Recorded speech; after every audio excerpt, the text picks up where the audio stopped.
Okay, check this out. I have reorganized this shelf of chapter books for younger readers, also featuring fairy tales and a number of series.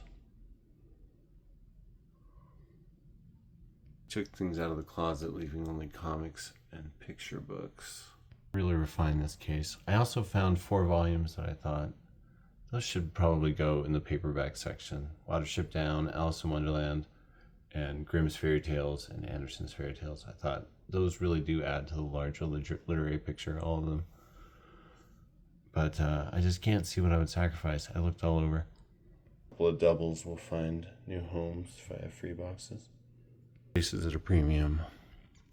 So now I also moved this box set out here because it can freestand, so why not?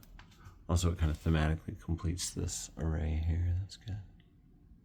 Yeah, I really think if you put books underneath, then it looks intentional. If you put them on top, it looks haphazard.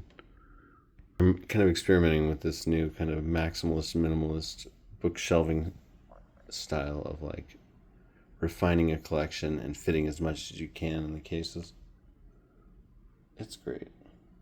I could probably still add several books to this without it being all like impossible to get them out, like wedged. I don't like that. Anyway, the rearrangement means there's something else on the top of the shelf here. I already looked at those books over there. But now I've got this Narnia box set to look at. I really think I got rid of something I didn't think I would get rid of.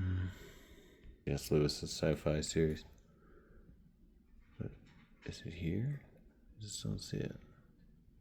I had a set with great covers too. Dang it. Would I just get rid of that? Savage, man. That's vicious.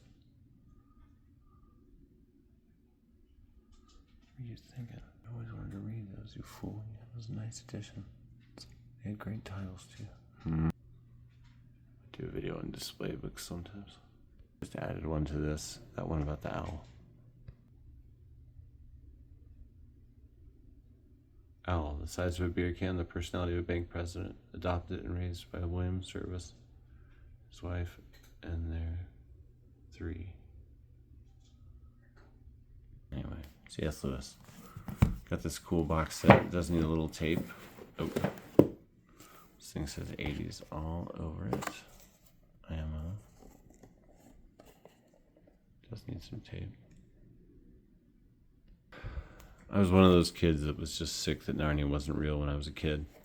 But I later read this book called The Skeptic's Guide to Narnia, where the author opens up the book by a scene of her standing at the bus stop with her fists clenched because she's so upset that Narnia isn't real. I was like, I had a very similar moment as a kid. Moments, many. Oz 2, Narnia and Oz. So this video will be about the Chronicles of Narnia, which is a series of 7 books.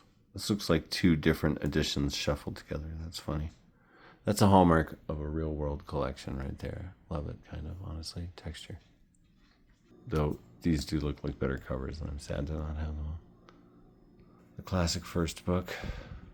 Wow, great cover. Hide in the cupboard, and it's a magical world.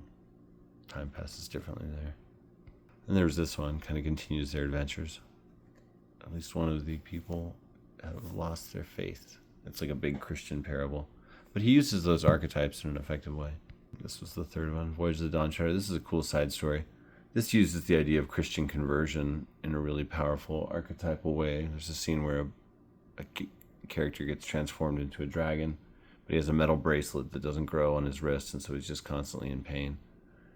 And a transformative experience with Aslan, who's like a Christ stand-in, causes his scales and the band to fall off.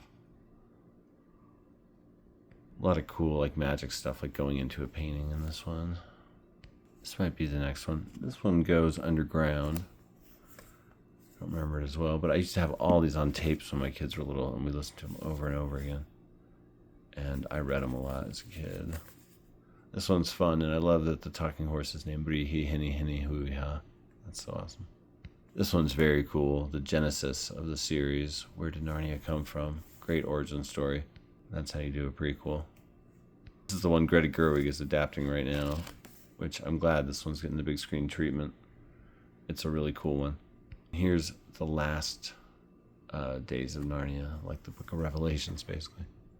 I thought this one was a total bummer.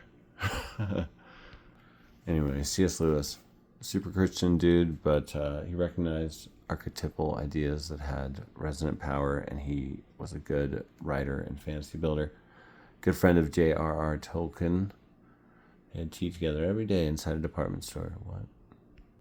But I can't believe I got rid of that. I had all four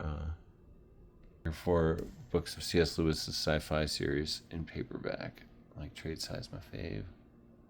And now I don't see it. One was called Out of a Silent Planet. I just don't see it. Ugh. Don't ever get rid of books. It's a foolish thing. I mean, yeah, it's fun to give them away, but the mass giving away thing, no. It's wrong. So this box definitely needs some tape.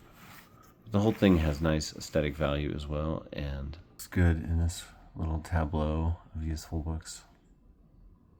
Some would say it looks beautiful.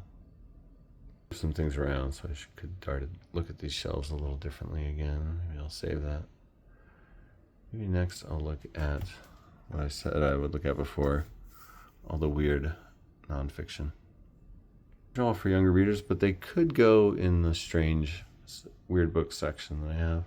I'm here for now, but that's a thought.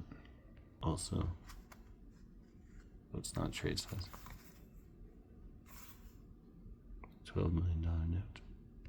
Yeah, it bugs me that anytime I bring up Darwin, or he comes up with religious people, they're always like, he renounced all his beliefs on his deathbed. I'm like, that sounds like religious folklore. Even religious people laugh and are like, yeah, maybe. I'm going to be like, C.S. Lewis on his deathbed said that he now worshipped Cthulhu, god of chaos and destruction. How do you like it, folks, when people do that with your heroes, make up stories about them in their final moments? So, like, it matters what someone says in their deathbed if something is a scientific truth or not. It's like when this local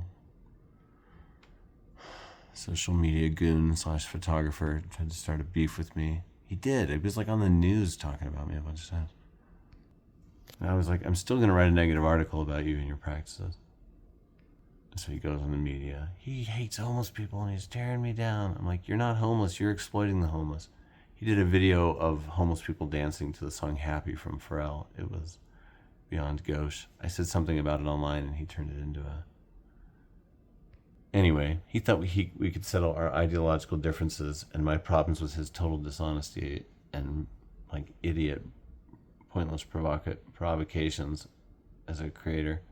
The boxing match. I'm like, what would that prove? You're into boxing. His name was Leo York. And then, as if to prove me right, when he moved away, he turned over his Facebook feed with like 90,000 local followers over to a colon cleansing website. It was a total raised middle finger on the way out of town. He moved to Toronto and started running scams there. When I was researching and writing this article, I became very popular because he has so many enemies.